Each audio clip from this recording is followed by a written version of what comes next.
प्रधानमंत्री नरेंद्र मोदी 2 दिन की जापान यात्रा पर है। शुक्रवार सुबह टोक्यो पहुंचने पर उनका भव्य स्वागत किया गया। भारतीय समुदाय के लोगों में जबरदस्त उत्साह देखने को मिला।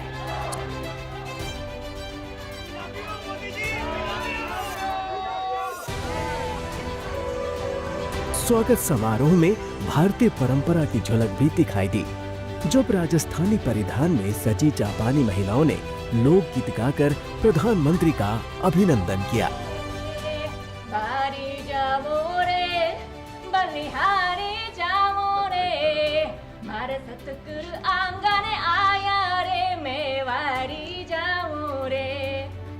भारतीय प्रवासी समुदाय से मुलाकात के बाद प्रधानमंत्री Modi India Japan economic forum के कार्यक्रम में पहुंचे। यहाँ उनके साथ जापान के प्रधानमंत्री शिगेरू इशिबा भी मौजूद रहे। इसके बाद पीएम मोदी ने Bharat Japan joint economic forum की बैठक को संबोधित किया। टेक्नोलॉजी और innovation, Japan tech power house है और भारत एक टैलेंट पावर हाउस है।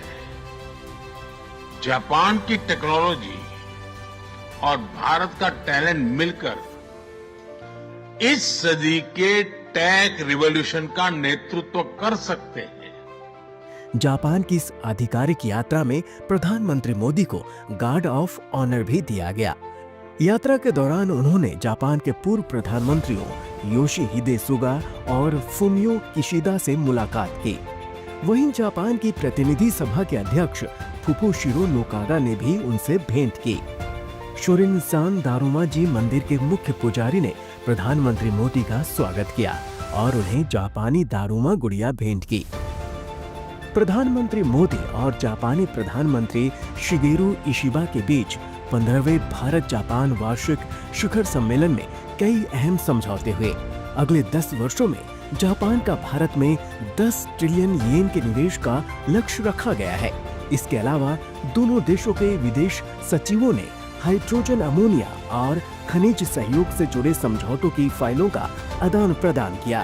विश्व की 2 बड़ी अर्थव्यवस्थाओं और जीवंत लोकतंत्रों के रूप में हमारी साझेदारी केवल दोनों देशों के लिए ही नहीं, बल्कि वैश्विक शांति और स्थिरता के लिए भी अत्यंत महत्वपूर्ण है। हमने अगले 10 वर्षों में जापान से भारत में 10 ट्रिलियन येन निवेश का लक्ष्य निर्धारित किया है। भारत और जापान के स्मॉल एंड मीडियम एंटरप्राइजेस और स्टार्टअप्स को जोड़ने पर विशेष बल दिया जाएगा।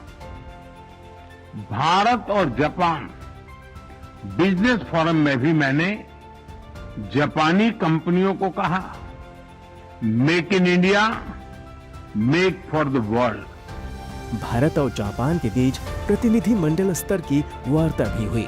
इस दौरान सहयोग ज्ञापनों का आदान प्रदान कर द्विपक्षीय संबंधों को और मजबूत बनाने पर सहमति बनी। प्रधानमंत्री नरेंद्र मोदी की इस जापान यात्रा से न केवल दोनों देशों के कूटनीतिक और आर्थिक संबंधों को नई दिशा मिलेगी, बल्कि सांस्कृतिक जुड़ाव को भी और गहरा करने में मदद मिलेगी। उम्मीद है कि इस साझेदारी से भारत और जापान आने वाले समय में वैश्विक विकास के अहम भागीदार बनेंगे।